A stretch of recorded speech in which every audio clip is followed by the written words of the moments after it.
নমস্কাৰ মৰমৰ ছাত্ৰ ছাত্ৰীসকল আজি আমি আলোচনা কৰিম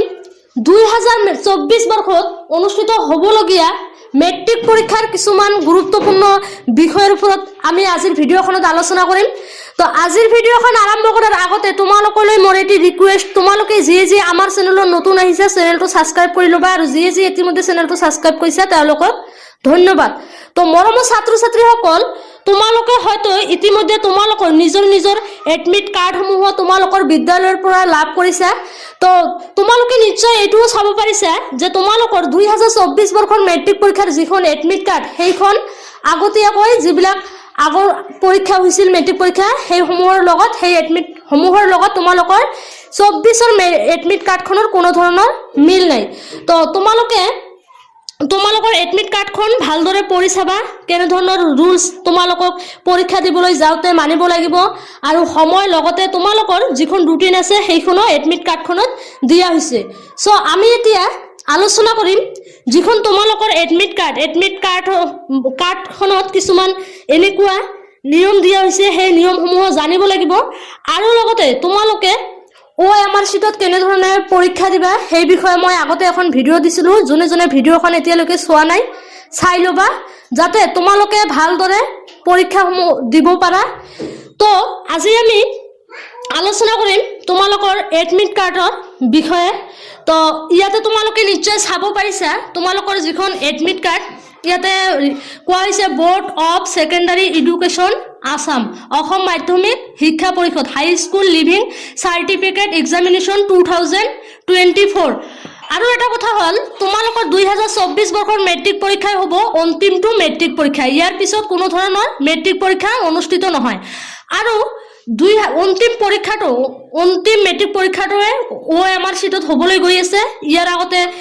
OMR শীটত মেট্ৰিক পৰীক্ষা অনুষ্ঠিত হোৱা নাই আৰু এইটোৱে ফাৰ্স্ট আৰু লাষ্ট ক'বলৈ গ'লে এইটোৱে মেট্ৰিক পৰীক্ষা OMR শীটত ফাৰ্স্ট হ'ব আৰু লাষ্ট তো ইয়াতে প্ৰথমতে তোমালোকৰ দিয়া আছে ৰোল তাৰপিছত নং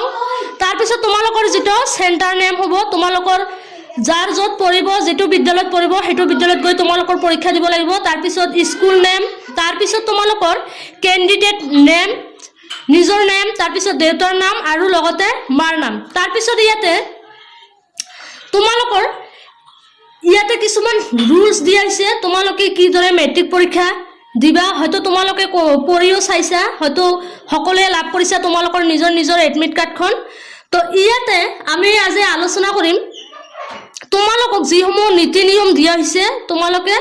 সেই মতে তোমালোকৰ OMR শীটত লিখিব লাগিব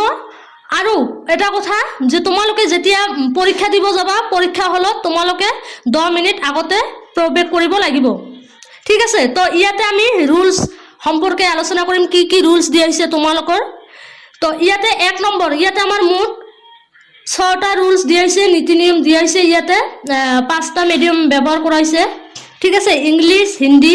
এছামিজ বেঙ্গলী আৰু লগতে বড়ো তো তোমালোকে যেটো মিডিয়ামৰ হোৱা পঢ়ি লবা তো আমি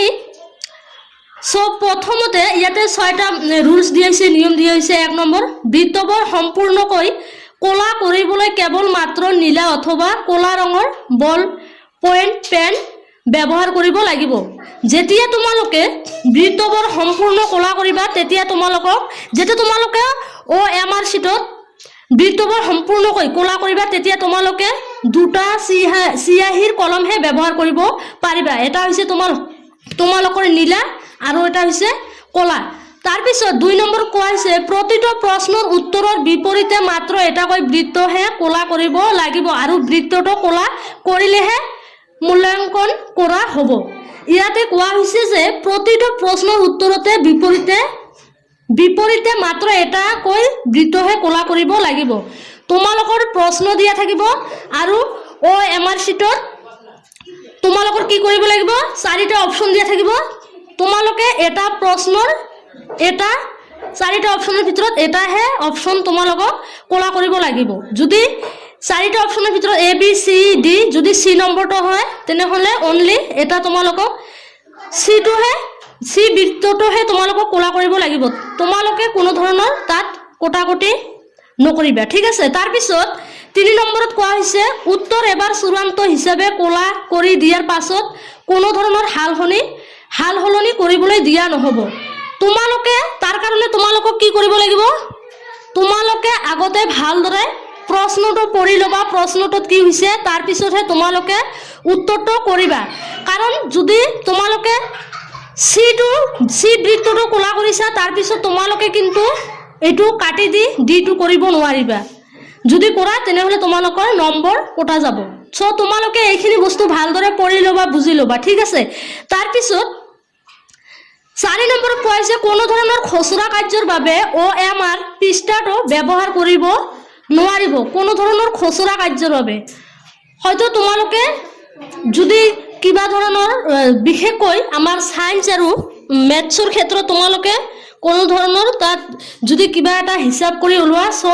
OMR চিটখন তোমালোকে সেইটো কামত ব্যৱহাৰ নকৰিবা, সেইটোৱে ইয়াতে কোৱা হৈছে। 5 নম্বৰ ৰুলছত কোৱা হৈছে OMR পৃষ্ঠাটোত কোনো ধৰণৰ ভাঁজ দিয়া ক'লা আচৰা অথবা ষ্টেপল পিন ব্যৱহাৰ কৰিব নোৱাৰিবা। তোমালোকে কি কৰিবা, যিখন তোমালোকৰ OMR চিট হ'ব সেইখন তোমালোকে কোনো ধৰণৰ ভাঁজ নিদিবা বা তাত কোনো ধৰণৰ ক'লা দাগ তোমালোকে নলগাবা, ঠিক আছে। তাৰপিছত কোনো ধৰণৰ পিনে হওক বা কি তোমালোকে সেই OMR চিটখনত তোমালোকে সেইসমূহ কাৰ্যৰ পৰা তোমালোকে আঁতৰি থাকিবা, ঠিক আছে। যেতিয়া তোমালোকে উত্তৰ কৰিব যাবা তেতিয়া প্ৰতিটো প্ৰশ্নৰ বিপৰীতে নিৰ্দিষ্ট এটাতকৈ বেছি বৃত্ত ক'লা কৰিলে সেই প্ৰশ্নৰ মূল্যাংকন কৰা নহ'ব। তো মৰমৰ ছাত্ৰ ছাত্ৰীসকল, তোমালোকে নিজৰ এডমিট কাৰ্ডসমূহ তোমালোকৰ নিজৰ হাততে আছে, তোমালোকে পঢ়ি ল'বা, কি ধৰণে কি কৰিব লাগিব বুজি ল'বা বস্তুখিনি, ঠিক আছে। তাৰপিছত আৰু এটা গুৰুত্বপূৰ্ণ কথা হ'ল কি, তোমালোকক ইয়াতে উদাহৰণ হিচাপে দেখুৱাই দিয়া হৈছে যে তোমালোকৰ পৰীক্ষা হলত গৈ যেতিয়া তোমালোকে নিজৰ OMR চিটত পৰীক্ষা দিবা তেতিয়া কেনেধৰণে উত্তৰসমূহ কৰিবা ইয়াতে দেখুৱাই দিয়া হৈছে। আৰু মই যি 2 দিন আগতে তোমালোকৰ বাবে যিখন ভিডিঅ' দিছিলোঁ সেই ভিডিঅ'খনতো মই দেখুৱাই দিছিলোঁ, ঠিক আছে। চ' এনেকুৱা 4টা অপশ্যন থাকিব, লগতে তোমালোকক প্ৰশ্ন কাকত দিব, সেই প্ৰশ্ন কাকতসমূহ পঢ়ি তোমালোকে বৃত্তসমূহ ক'লা কৰিব লাগিব। চ' ইয়াতে ৰং আৰু কাৰেক্ট আৰু ৰং দুটা উদাহৰণ হিচাপে তোমালোকক দেখুৱাই দিয়া হৈছে, তোমালোকে কি ধৰণে কি কৰিবা। চ' যিটো অপশ্যন হ'ব, যদি আমাৰ A নম্বৰটো অপশ্যন হয় তেনেহ'লে A নম্বৰ বৃত্তটো তোমালোকে সম্পূৰ্ণ ক'লা কৰিবা। তাৰ কাৰণে তোমালোকক 2টা কলম ব্যৱহাৰ কৰিব দিছে, এটা হৈছে নীলা আৰু এটা হৈছে তোমালোকৰ ক'লা। তো এনেকুৱা তোমালোকক দেখুৱাই দিয়া হৈছে, ইয়াতে বহুত ধুনীয়াকৈ দেখুৱাই দিয়া হৈছে, কাৰণ এইবাৰে যিহেতু OMR চিটত পৰীক্ষা হ'বলৈ গৈ আছে। তাৰপিছত তোমালোকে ইয়াতে ৰং যিটো তোমালোকে যদি কোনো এটা অপশ্যনত ৰাইট চিন দিয়া বা কাটি দিয়া বা এনেকুৱা যধে মধে যদি তোমালোকে যদি ক'লা কৰা বৃত্তবোৰ তেনেহ'লে তোমালোকৰ কটা যাব, আৰু বৃত্তবোৰ কটা গ'লে তোমালোকৰ নাম্বাৰ কটা যাব, ঠিক আছে। তো এনেকুৱা ধৰণৰে হৈছে তোমালোকৰ 2024 বৰ্ষৰ এডমিট কাৰ্ডখন। তাৰপিছত ইয়াতে ছাত্ৰ ছাত্ৰীৰ বাবে কিছুমান ৰুলছ দিয়া হৈছে, ইয়াতে 10টা নীতি নিয়ম দিয়া হৈছে, তোমালোকে পাৰিলে পঢ়ি ল'বা, ঠিক আছে। তাৰ লগতে ইয়াতে তোমালোকৰ দিয়া হৈছে যিখন ৰুটিন 2024 বৰ্ষৰ যিখন ৰুটিন হ'ব তোমালোকৰ, সেই ৰুটিনখন ইয়াতে দিয়া হৈছে। আমাৰ বেছিভাগ পৰীক্ষাই আগবেলা হ'ব, পিছবেলা ইমান নহয়। আৰু ইয়াতে অহা 16 ফেব্ৰুৱাৰীৰ পৰা তোমালোকৰ আৰু প্ৰথম দিনাই 16 তাৰিখৰ প্ৰথম দিনাই হ'ব তোমালোকৰ ইংলিছ পৰীক্ষা। তাৰপিছত তোমালোকৰ ইয়াতে টাইমটো দিয়া হৈছে মৰ্নিং পুৱা 9 বজাৰ পৰা 12 বজালৈকে, ঠিক আছে। তো এইখনতো তোমালোকৰ লগতে আছে ৰুটিনখন। তাৰপিছত সকলোতকৈ ডাঙৰ কথাটো হ'ল যিটো আমাৰ টাইম দিয়া আছে, যিটো আমাৰ টাইমিং হয় পৰীক্ষাৰ, সেইটো আমাক সদায় ফ'ল' কৰিব লাগিব।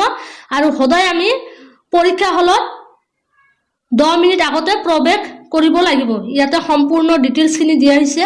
তো এইখনেই হৈছে তোমালোকৰ 2024 বৰ্ষৰ এডমিট কাৰ্ড, মই বুজাই দিলোঁ। লগতে ইয়াতে সুন্দৰভাৱে উদাহৰণ হিচাপে দেখুৱাই দিয়া হৈছে ছাত্ৰ ছাত্ৰীয়ে কি ধৰণে পৰীক্ষাসমূহ দিব, নিজৰ পৰীক্ষাসমূহ। আৰু এটা কথা হ'ল কি, তোমালোকে এটা কাম কৰিবা, তোমালোকৰ এনেকুৱা এখন OMR চিট ওলোৱাই ল'বা, ঠিক আছে। কম্পিউটাৰৰ পৰা ওলোৱাই ল'বা, board of secondary education Assam OMR answer sheet high school leaving certificate examination 2022 ইয়াতে তোমালোকৰ ফটো থাকিব তলত দিয়া থাকিব সিগনেচাৰ তাৰপিছত ইয়াতে কিছুমান নীতি নিয়ম দিয়া থাকিব সাইডত তাৰপিছত তোমালোকৰ সাবজেক্ট নেম নিজৰ নাম roll number registration number আৰু তোমালোকৰ center name ঠিক আছে তো এই বিষয়ে তো মই আগতে ভিডিও দিছিলো আৰু লগতে ইয়াতে তোমালোকৰ সিগনেচাৰ হ'ব ডেট লিখিব লাগিব এইখিনি তোমালোকক টিচাৰে কৈ দিব নিজৰ নিজৰ শিক্ষক বিলাকে কৈ দিব পৰীক্ষা হলত ক'ত সিগনেচাৰ কৰিব লাগিব কি কৰিব লাগিব কিন্তু সবতকে ডাঙৰ কথা হ'ল তোমালোকৰ যেটো